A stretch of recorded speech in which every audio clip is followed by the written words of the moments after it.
Hey everybody, this is Tim with the University of Vinyl. I'm back today with another video, and today I wanted to focus on two brand new releases that I've really been looking forward to. Going to go in depth a little bit on both of these releases, and hopefully at the end of the video you will learn a little bit more about each of them and maybe inform any decisions you want to make as far as purchasing them. So let's get started.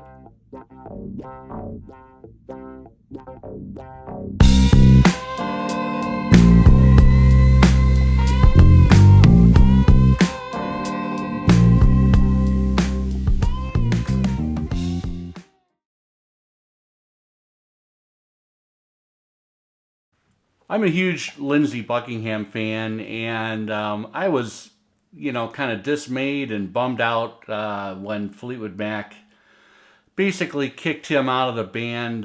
This was all the way back in 2018, and it took a couple people to replace him on that kind of dumb tour that they went on and embarked on. The new Fleetwood Mac. They had to get Mike Campbell on guitar and Neil Finn on guitar and vocals. So it took two people to replace Lindsey and Fleetwood Mac. And I think it's all boiled down to the relationship between Lindsey Buckingham and Stevie Nicks has kind of boiled over once again. There's been a ton of interviews in the press. I'm hoping it will help Lindsey get more album sales from these interviews, but it's all flared up again. The drama is back. In any event, what we have that was released on Friday, September 17th, is actually the first self-titled Lindsey Buckingham solo album. There it is, Lindsey Buckingham. Love the just kind of simplicity kind of cover portrait that we have there in black and white. And I will tell you that this was mastered for vinyl by Chris Bellman. It sounds fantastic. The overall mastering was done by Stephen Marcusson, and I've done a video on Stephen Marcusson's work, so he goes way back with Buckingham. I think Marcusson may have mastered Trouble, but I'm not 100% sure on that. I don't remember, but in any event, this is a very nice release. It's 180 gram vinyl, plays dead silent, nice and flat. And there is a very, very nice collection of songs on this album. I'm going to go into a few of those. I will say that side one is the more rockier side of the album, and then side two is a lot more introspective. The ending song on the album is actually called Dancing, and it's just Buckingham with an unaffected vocal at all, so no effects on his vocal at all, with very, very sparse instrumentation in the background. Killer song. It's definitely a highlight on the album. So first, just a little more background. This thing was actually supposed to come out in 2018, and we could actually say that this is one of the main reasons Fleetwood Mac and Stevie Nicks, this kind of got in the way of their planned world tour. And one thing led to another. Lindsey Buckingham wanted to delay that tour for 3 months so he could put this album out, I think at the end of or beginning of 2018, do a 3-month solo tour, and then crank up the big machine with Fleetwood Mac in the spring of 2018. If I have the timing right, I'm not 100% sure, but I do know this has been basically sitting on the shelf for 3 years. And, there's been other issues. Buckingham had some heart issues. He had major heart surgery, bypass. There was some concerns that his vocal cords were damaged, which they actually were. They put a breathing pipe in and didn't go well. But I have seen videos. Buckingham is out on tour right now, and his voice sounds great. Part of that may be for a little bit of rest and recuperation, and not doing any tours for the last 3 years. On top of all that, his wife filed for divorce, and you can actually hear in the lyrics for some of these songs a little bit of that background. Personally, maybe is kind of shaded or intimated in the lyrics of the album.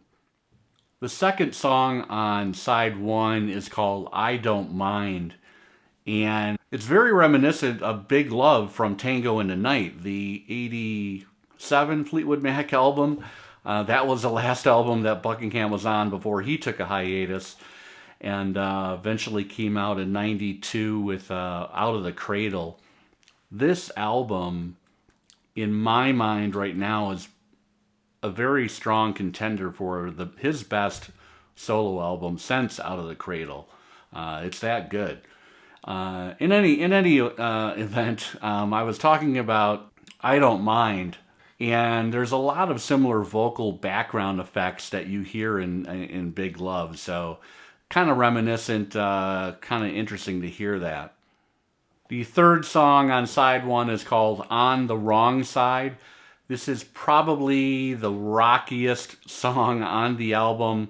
Buckingham reels off an incredible guitar solo right in the middle of the song, and then there's another guitar solo, kind of serves as the outro and fade out to the song. And it reminds me a lot, very similar guitar tone to that fantastic song from Out of the Cradle, Countdown. So that is just really, really, really good. On the Wrong Side is the name of that song. Third song on side one. The last song on side one is called Blind Love. Beautiful song. It's got a very, very heavy Beach Boys-y vibe to it. Gorgeous double-tracked vocals and harmonies. Buckingham played everything on this album. He basically mixed all the songs. The one complaint that I have on this album, I would have liked to have heard some organic, real drums, a drummer in the background. Every song has got programmed drum machines on it, and it gets a little, it can get a little tiring. So it would have been nice to have a little more of a band organic feel on this album for different songs. But there are one or two songs that sound like they could have been lifted from Tusk. There's another song that could have been lifted from Mirage. That song is called Santa Rosa. It's a gorgeous mid-tempo song. Maybe would have seen some FM radio play, back in 1982, 1983. All in all, I am really, really happy with this album. Good purchase. I've listened to it a couple times already, and I would definitely recommend this. That is Lindsey Buckingham. Came out on Friday, September 17th. 180 gram vinyl, really nice pressing, mastered for vinyl by Chris Bellman. Doesn't get much better than that.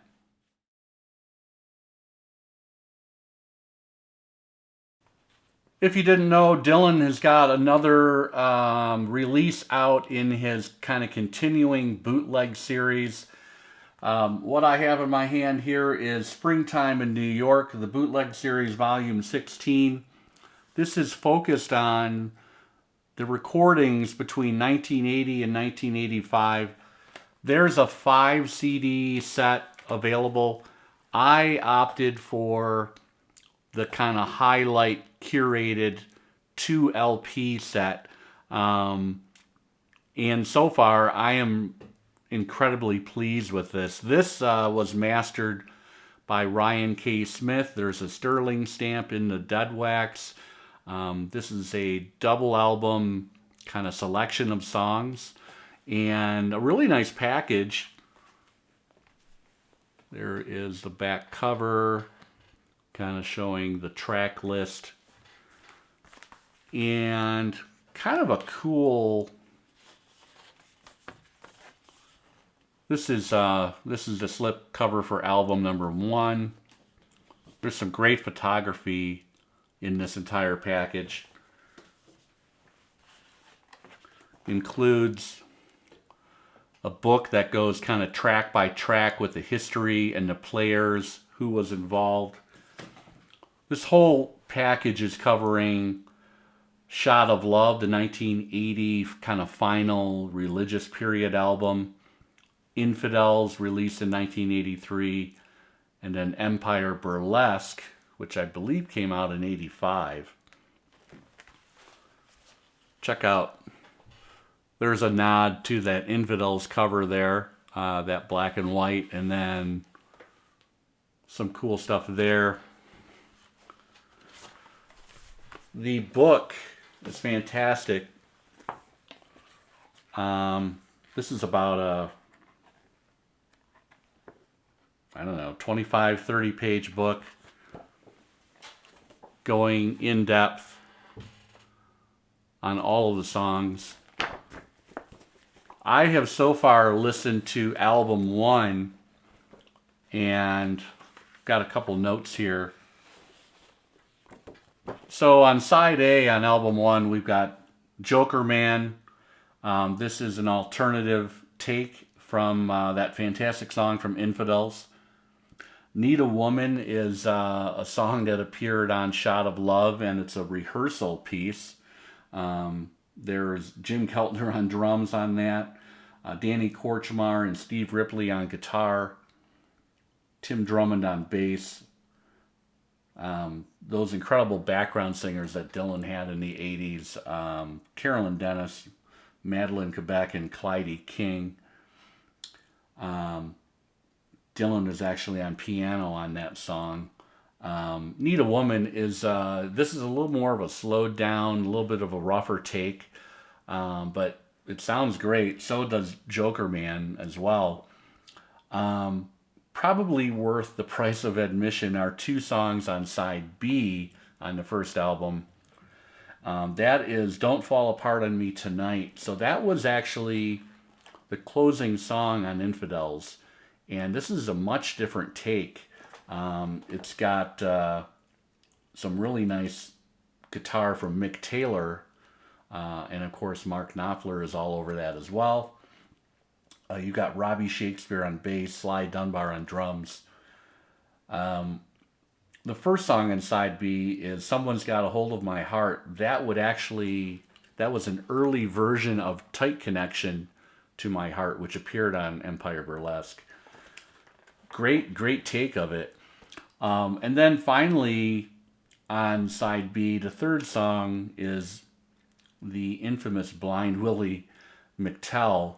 And this is specifically take 5.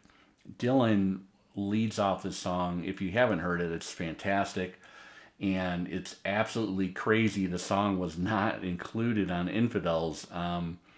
According to legend, and they talk about it here as well, Dylan was never happy with, he just didn't think that they got the song correctly down. And they tried. That was the song that they came in with at the very first days of recording at the power station in New York for Infidels. And that was kind of what the album was going to be hinged off. That was going to be a centerpiece track. And they just never got it down. But this song, I don't know why this, you could have taken this and put it on the album, as far as I'm concerned. Mick Taylor on guitar, Alan Clark from Dire Straits is on keyboards, Robbie Shakespeare bass, Sly Dunbar on drums as well. Piano and harmonica is Dylan. Just an incredible version. There was another take of Blind Willie McTell that was released on a previous bootleg. I think it was, they might actually mention it. The Bootleg series, volume 1 through 3, that was actually released previously, but this take sounds incredible. That is that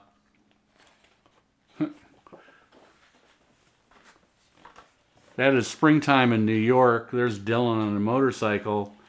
The Bootleg series, volume 16, 1980 to 1985. Again, fantastic pressing, dead quiet, flat. You're always hoping for the best on new issues, new releases, and both the Buckingham album that I talked about and this album, top notch, top quality. Don't be concerned. I was lucky enough to find these in a physical shop, so I didn't have to deal with any kind of mail order stuff. I've seen some things online, again, from Amazon, where they're putting an album in an empty box, and you know, there's huge corner dings, or the album's broken in half, etc., worst case scenario. That is today's video. Just wanted to cover 2 brand new releases that I'm excited about. Hopefully you will be too. And if anybody has heard these already, feel free to chime in on the comments. Would love to have a little bit of discussion on both of the albums. I hope to see everybody back very soon on my next video. Have a great day.